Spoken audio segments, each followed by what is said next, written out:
Why steel and cement can't afford to wait any longer. Steel and cement are the hardest sectors to decarbonize. They're also running out of time to start. Ask any sustainability officer at an industrial company what keeps them up at night, and there's a good chance steel and cement are in the answer somewhere. Not because the problems are new. Both sectors have been flagged as hard to abate for years. But because the window to make meaningful infrastructure decisions is narrowing fast, and the gap between announced ambition and actual capital deployment is now wide enough to be a credibility problem. Together, steel and cement are responsible for roughly 15 to 19% of global CO2 emissions. Steel sits at around 7 to 11% on its own. Cement adds another 7 to 8%. For context, those two numbers together exceed the entire global aviation and shipping sector combined.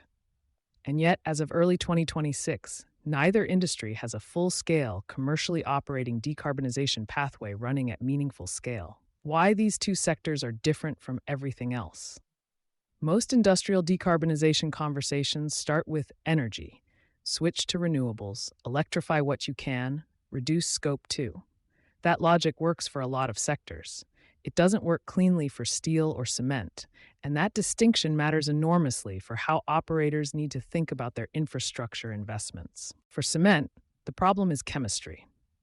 Roughly 85% of cement's CO2 emissions come from the calcination process itself, the chemical transformation of limestone at extreme heat, which cannot be decarbonized simply by switching to a clean energy source.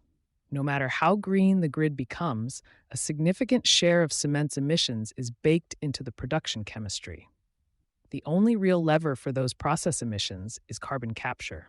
And as of 2025, no full-scale cement plant has integrated carbon capture and storage into regular commercial operation. For steel, the primary pathway to deep decarbonization runs through green hydrogen. The technology, hydrogen-based direct iron reduction, is real. It works, and several projects have proven it at demonstration scale. But the infrastructure required to run it at the scale the industry actually needs doesn't exist yet. The transition of the global steel industry to near-zero emissions production made little progress in 2025, and it wasn't primarily a technology problem. It was a hydrogen availability, energy pricing, and infrastructure readiness problem. The investment gap is getting harder to ignore. The stall isn't abstract. It's showing up in specific capital decisions that will define these sectors for decades. Nippon Steel's first major investment after acquiring U.S. Steel was to reline blast furnace number 14 at Gary Works in Indiana, a $3.1 billion decision that will extend that furnace's operating life well into the 2040s. That is a bet made in 2025 on coal-based steelmaking lasting another 20 years. In Europe, the picture isn't much better. Salzgitter postponed the next stages of its large-scale green hydrogen steel project until at least 2028-2029, citing slower-than-expected development of the hydrogen market and absent regulatory support. ArcelorMittal has canceled or scaled back projects in Germany. ThyssenKrupp postponed a green hydrogen tender indefinitely after bids came in far above projections. These aren't fringe actors. They are the companies that were supposed to be leading the transition. For cement, the economics of carbon capture are similarly sobering. Capture costs range from $144 per ton of CO2 to abate 15% of the U.S. cement sector to $215 per ton for full abatement. And while decarbonization measures like CCUS could increase cement prices by 20 to 40%, their impact on overall construction costs would be minimal, which means the barrier isn't the market. It's the financing structure and the infrastructure for CO2 transport and storage, which barely exists at industrial scale in most regions. Why the timeline pressure is real, not theoretical. Industrial operators sometimes treat decarbonization timelines as long-range planning problems, something to manage in the next capital cycle. That framing is getting more expensive by the year.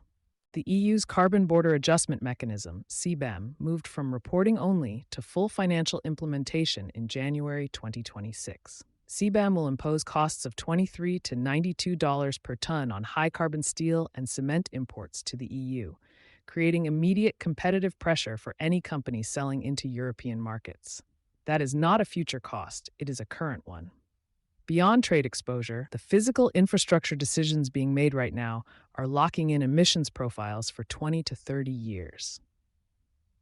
Every blast furnace that gets relined, every cement kiln that gets upgraded without carbon capture consideration, and every green hydrogen project that gets deferred is a constraint that will be very difficult to unwind. The cement industry must cut emissions by 75 to 90% by 2050 to align with Paris Agreement targets, reducing from roughly 4.1 billion tons of CO2 annually to under 1 billion, while global cement demand is projected to grow 12 to 23% over the same period. That math does not work if the industry spends the next 5 years in a holding pattern. What industrial operations leaders need to be asking right now. The companies that are moving, and some are, share a common characteristic. They stopped waiting for perfect infrastructure conditions and started making infrastructure investments that create their own conditions. They're securing long-term energy contracts, co-investing in hydrogen supply chains, and designing CCS into capital projects now rather than retrofitting later. Decarbonizing steel and cement requires coordinated capital deployment, policy alignment, and market-shaping measures that span the entire ecosystem, which is true. But for operations leaders, the practical question is narrower. Where in your asset base are you making 10 to 20-year capital commitments right now? And does your decarbonization roadmap actually account for those lock-in effects? The technology exists, the pathways are documented. What's stalling both sectors is the gap between knowing what needs to happen and building the infrastructure to make it happen. And that gap has a closing date that neither industry is treating with appropriate urgency. You've been listening to Sustainability Soundbites by Environment and Energy Leader. For partnership opportunities, please reach out to our team.